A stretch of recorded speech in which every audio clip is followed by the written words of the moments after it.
Dulur kepermanen nggon warung piye aku Cak Supri. Aku ning sini. Nah, kami masih dalam suasana Ramadan panas-panas tapi tetap ya. Tapi ini cukup enak cuacanya, Enak ya, nggak terlalu panas, sumuk sampai kayak ya apa ya Cak ya. Walaupun mataharinya ku Ketoke terang ngono lho. terang, tapi anginnya enak. enak. Jadi lumayan pas makanya cukup akeh wong sing mlaku-mlaku dulur nek kene ya. Menikmati suasana. Benar. Jadi tetap masih dalam suasana pandemi. Nah, Ade saya kena ngendi ning jeneng apa iki? iki jenenge kompleks daerah Monumen Nasional atau National Monument di Washington DC ya Cak ya. Nek kono iki Gedung Putih seberang kono Kak. Bener. Diagonal kono kae kuwi Monas. Mas pokoknya ini daerahnya kayak gini lah. Cuma memang sekarang ini lagi musim liburan di sini. Jadi kita lihat juga banyak turis atau orang-orang yang berkunjung ke Washington DC untuk menikmati cuaca. Karo nonton iki lho Cak, monumen-monumen bersejarah. Ya. Nah, menarike iku saiki wong-wong wis padha wani mlaku-mlaku maneh. Terutama nek nggon ruangan terbuka. Mergo ya vaksinasi wis berjalan cukup lancar nek ini. Ya, sekitar kira-kira luwih 30%-an luwih ya. 40 lebih. 40 sing dapat dosis pertama. Terus saiki kemarin Presiden Biden nak ngomong, "Oh, kabeh wong dewasa iku wis oleh." Sing gelem. Sing gelem. Masalah sing ora gelem ya akeh. Ana nek Bener. ndek bagian ndi ngono, akeh sing enggak gelem iku turah-turah sampean bingung. Nah, Dulur, ngomong-ngomong Ramadan ya. Jadi aku sendiri ning, aku begitu teko nang Amerika dadi minoritas serius, dadi minoritas. Aku nang Indonesia wong Jawa mayoritas ya toh. Nek Islam teko Amerika ya minoritas loro-loro nih. Soalnya cuma 1% ya Cak ya populasi Iya. muslim di Amerika itu. Jadi suwi pol dibandingno sing liyane iku memang mayoritasnya agamanya itu Kristen utawa gak duwe agama. Nah, ini dari tantangan sendiri bagaimana nggak gampang juga kadang-kadang ya jadi minoritas nek nggon Amerika. Saya tahu perasaan sebagai minoritas di Indonesia dan makanya saya tahu bahwa teman-teman Muslim Indonesia di Amerika ini mereka sebagai minoritas. Makanya kita try to extend our hand dengan bilang gini, hey, ini kita tahu nih bakalan ada Ramadan, ada tempat sembahyang nggak? Kalau nggak ada udah nih pakai gedung gereja kita aja. That's the story. Begin. Kisah berbagi ruang berawal tahun 2007 di mana gereja Philadelphia Praise Center membuka ruangnya bagi Muslim Indonesia di Philadelphia untuk beribadah. Saya pribadi sangat bersyukur sampai sekarang saya masih ingat betapa itu suatu tawaran yang sangat menyentuh karena kami waktu itu tidak punya masjid. Dan kami bingung sekali waktu itu Ramadan, kami bingung tidak punya tempat untuk sholat Id dan tawaran itu sangat memudahkan terutama ibu-ibu yang punya anak kecil karena kan lokasinya di South Philly, kami tinggal jalan kaki. Sholatnya di sini teman-teman Muslim, udah gitu pada taruh sepatu sendalnya di tangga gitu dan kita ada basement, jadi kita buka puasanya sama-sama. Diaspora Indonesia di Philadelphia diperkirakan sekitar 7.000 jiwa berdasar data KJRI New York. Pasca kerusuhan di Indonesia tahun 1998 adalah momen di mana banyak diaspora Indonesia yang pindah dan mengadu nasib ke Philadelphia. Saya dulu S2 di sini, mungkin 15-18 tahun sebelumnya. Pada waktu itu tidak ada satu orang Indonesia pun yang saya bisa ketemu. Pindah ke sini pada akhir tahun 2007, ada ribuan. Memang saya nggak tersangka bahwa memang akan ada banyak orang Kristen, orang Indonesia. Karena waktu saya di Tasik, kebanyakan teman saya orang Muslim. Sholat di gereja juga sempat membawa konflik. Ada sebagian yang kontra karena nggak mau masuk masjid ya kan, nggak mau masuk gereja gitu loh. Karena ada salibnya, ada Bunda Maria. Tapi waktu itu kita acara taraweh salibnya kita tutup kain. Itu orang-orang tuh marahnya kepada saya karena saya mengizinkan mereka menutup salib. Tahun 2008 berdirilah Masjid Indonesia Al-Falah di Philadelphia. Setelah ada masjid, komunitas Indonesia selalu mengajak diaspora non-muslim untuk hadir di kegiatan-kegiatan masjid. Jumlah muslim di Amerika diperkirakan sekitar 1% dari total penduduk Amerika. Al-Burhanan, Irfan Ihsan, dan Ronan Zakaria, VOA. Jelas di atas hukum itu ngomong, mayoritas harus menghormati minoritas dan sebaliknya juga. Tapi ya nek prakteknya kadang-kadang ya jelas lah, kadang-kadang zaman dhisik Wong Katolik ae pernah mengalami dhisik zaman-zaman persekusi awal-awal wong represi. Yahudi. Heeh. Terus setelah 9/11 wong Muslim juga akeh sing diganggu, mengalami bullying lan liyane. Ngono. Dadi memang Proses Proses aja terus, ya, proses, benar. proses. Nah, dulu habis ini kita punya cerita lain tentang Ramadan di Amerika Serikat, tapi sakwise sing siji iki.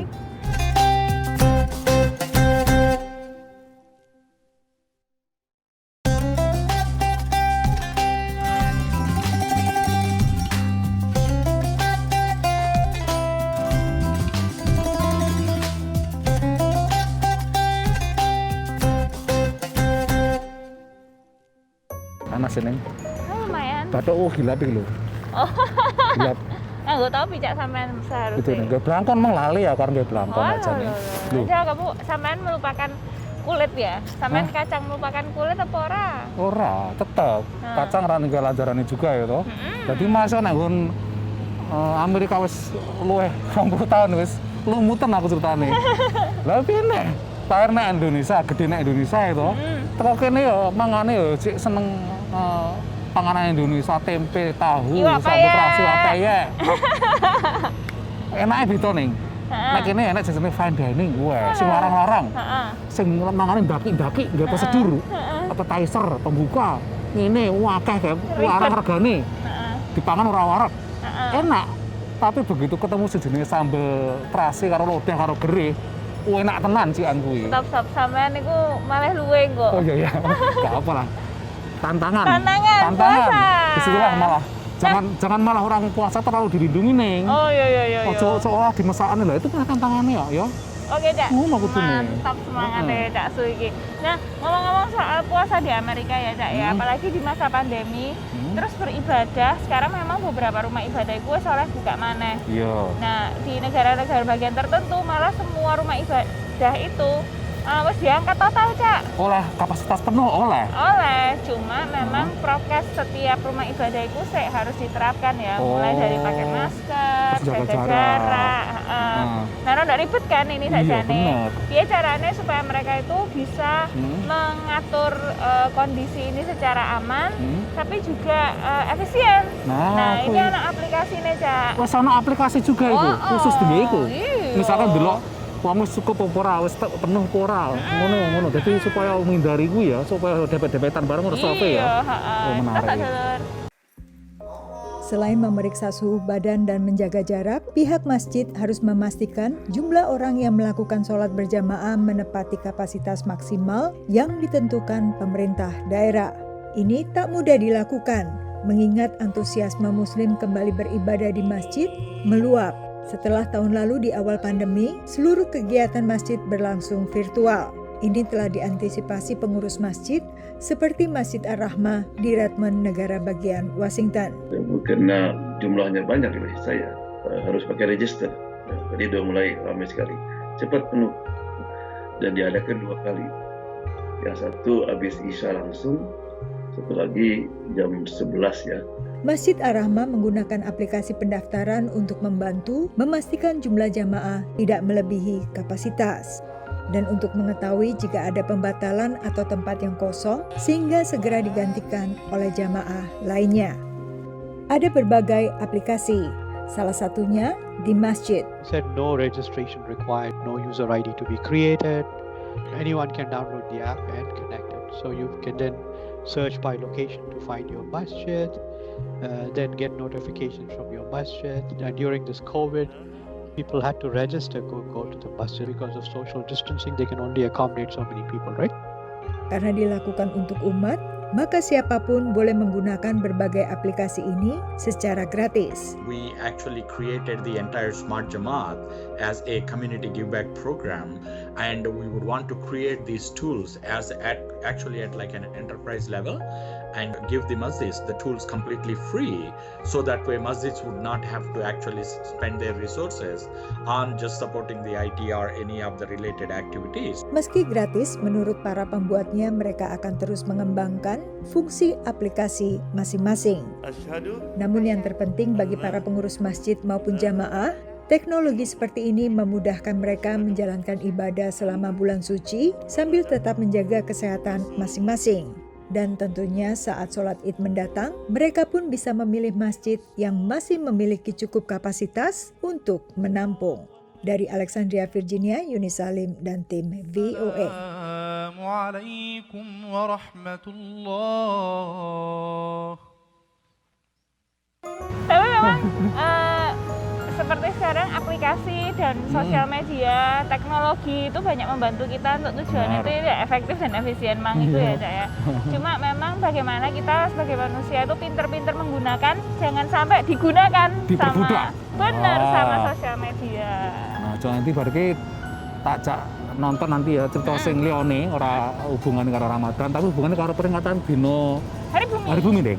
Sakwise sing siji iki.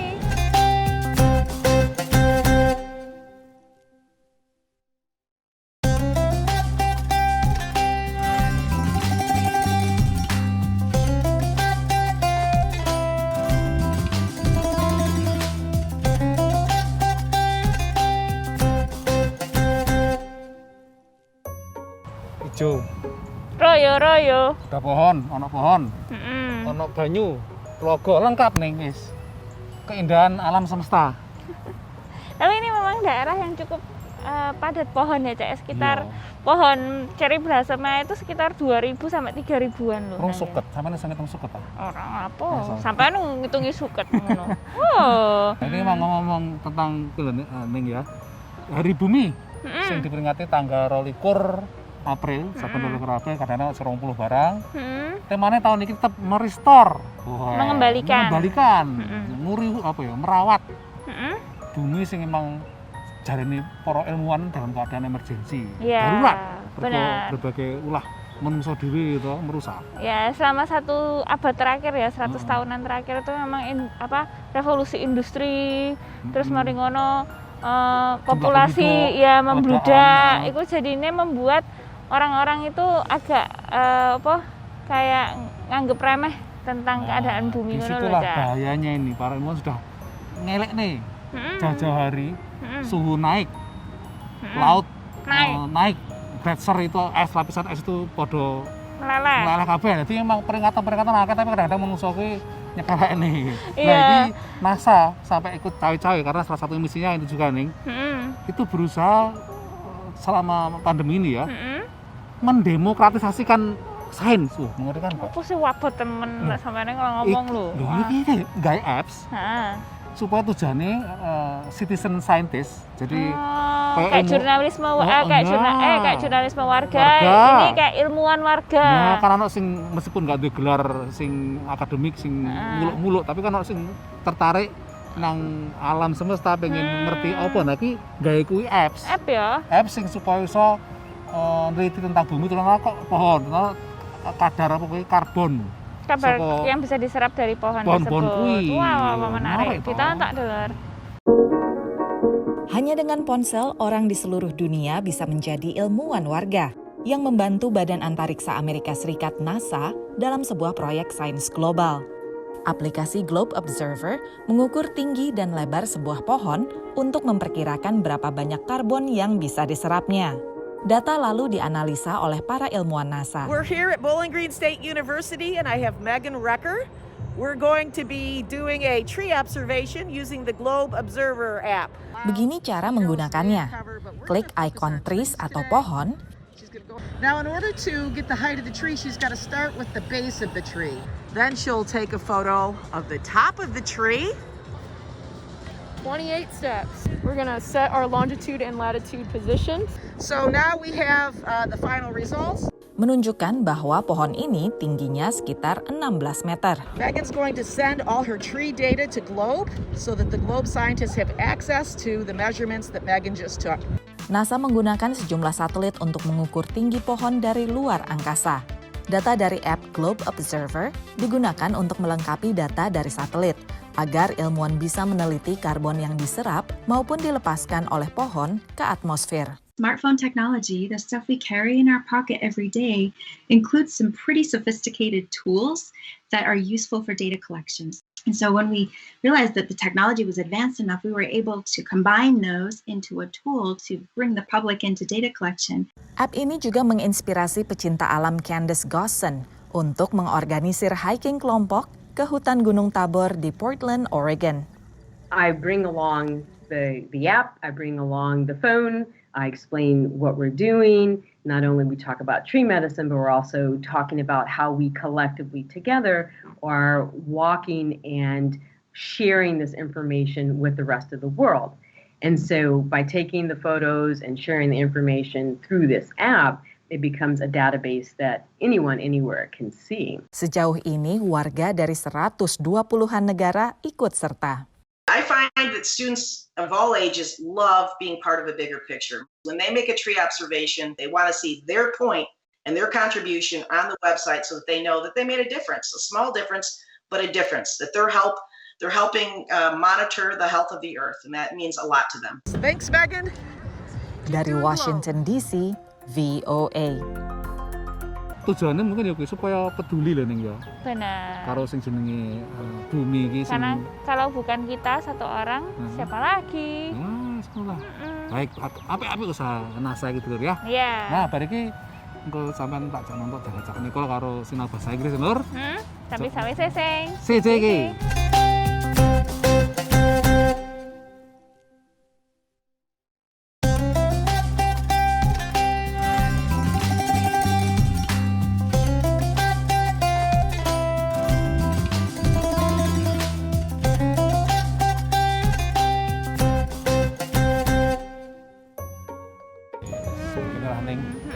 Anginnya enak, semerbet. Iya. Jadi terus kita nyawang duri bu. Orang-orang menikmati sekali ya, Cak ya. Kembang-kembang sebagian rontok-rontok, lorong. Ya, pet kayak pohon nuno, pet-petan itu. Terus sih sekarang lagi jatuh-jatuh ini kembangnya sakjane. Kembang. Pokoknya yo iki sengsara sing kanggone duwe alergi polen. Di Amerika itu ada satu penyakit musiman ya, jenenge itu alergi serbuk sari. Perasaanku nek Indonesia ki nek kembang to ning. Kok enggak ono nek Indonesia sing kanca atau dulurku sing jenenge alergi apa ora disadari wis dicueki wae ngono ta tapi. Mungkin bisa satu itu atau dianggap pilek. Dan kedua di Indonesia itu lebih humid atau lebih lembab dibandingkan di Amerika. Mungkin ya. Jadi kalau humid itu jadi berat kan serbuk sarinya, jadi dia nggak miber kayak nang kene. Nang kene iku apa kayak sakit titik ae iku suwe bae. Wes obat iki kan obate. Obat ono kabeh. Nek alergi gejalane iki mbrebes mili kadang-kadang terus gatel matane. Lah ki apa? Mbrebes mili gatel matane bahasa Inggrisnya apa? Mbok? Hah? Air mata. Ya sini ae lur. Kembangane malah gratis nanti tonton ae Inggris in minute.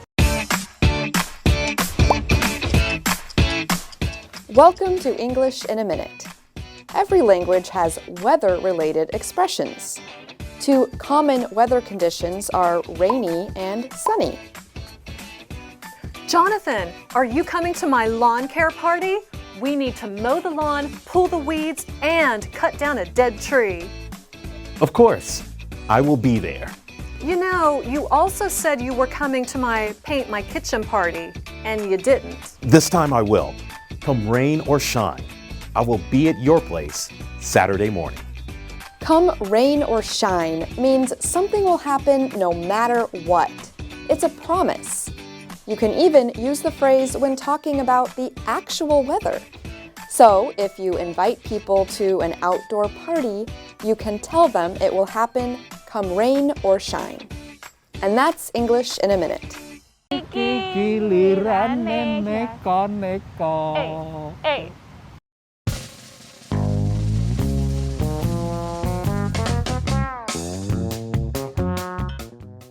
Mergo sekolah isih tutup, murid SD Viamita no Italia iki sekolah nang omah, tapi mergo ibuke kerja nang jaba sedinoan, dhek akhire melok bapake sing nganggur wedhus nang pegunungan. Dikonconi barek wedhus-wedhus iki, dhek ngedep komputer nang meja nggarap tugas-tugas sekolah saka gurune. Tapi ya kuwi lur, jenenge wedhus, ora diundang ya nekani meja ngajak dolanan. Lah dijak sinau sisan ae, wedhus-wedhus iki lur.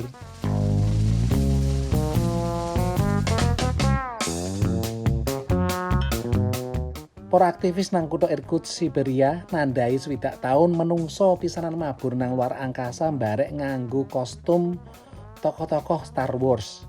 Ora mau mlaku-mlaku tok lur, tapi ya kerja bakti njupuk sampah nang dalan-dalan sing dilewati. Mereka berharap aksi dramatis iki iso nginspirasi warga kutha supaya njaga kebersihan lingkungan. Lagi lek nganggo perang-perangan barang, tambah suwi resik-resik lur.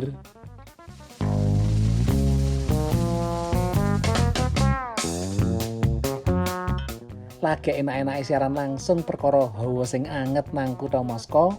Reporter TV iki entuk kejutan mergo mikrofon sing dicekel di saut barek asu lewat. Presenter sing nok studio berusaha tenang. Sautara reporter nguber asu sing gondol mikrofon. Akhirnya mikrofonnya dicolno barek asu. Lan reporter iku terusno laporane barek ngelus-ngelus asu. Lah asune mungkin jaluk diwawancarai kuwi lur. Ya wis, hari bumi kudu diperingati, kudu dirawat ning. Padha karo jenenge awak menungso ya to. Awak dhewe itu lek ora dirawat ya lara. Dadi lek dipadakne kok jane gampang lho ya. Kesadaran itu mungkin cepet ini, tapi mungkin pergo bumi iki lek lara utawa rusak ora iso ngomong iki lho. Iya. Kadang-kadang bencana alam ya mungkin bentuk protes ya. Iku ngomong sakjane, cuma kene nganggepe kayak wah, iku asam misalnya ngono. Dampak di bumi itu biasanya nggak langsung ketok mata saiki. Biasanya itu tindakan yang terjadi 50 tahun lalu itu dampaknya baru ketok saiki. Lah sing kita lakukan saiki mungkin ae iku iso berdampak 50 tahun mendatang. Anak cucu. Oh, kadang-kadang di sini perubahan ku lho suhu satu itu bertahun-tahun, puluhan tahun. Bener. Air laut naik 1 senti ku yo memakan waktu tahunan nih. Jadi kadang-kadang menungso, wow, ora apa-apa kok ndi. Bener. Cek koyo ngira nek masalah iki yo aku sik iso urip, iso rambekan. Nah, kuwi ya. Sampeyan duwe pitakon, kritik, jak suka-sukaan kirim nek nggon email warung@voanews.com. Atau juga mampir ke Facebook kami kata kuncine Warung VOA. Saka daerah Monumen Nasional nek nggon Washington DC, aku Cak Supri. Aku ning sini. Lan nek nggon balik kamera. Anak Cak Rifan. Cak Rifan, yang pamit dulu ya.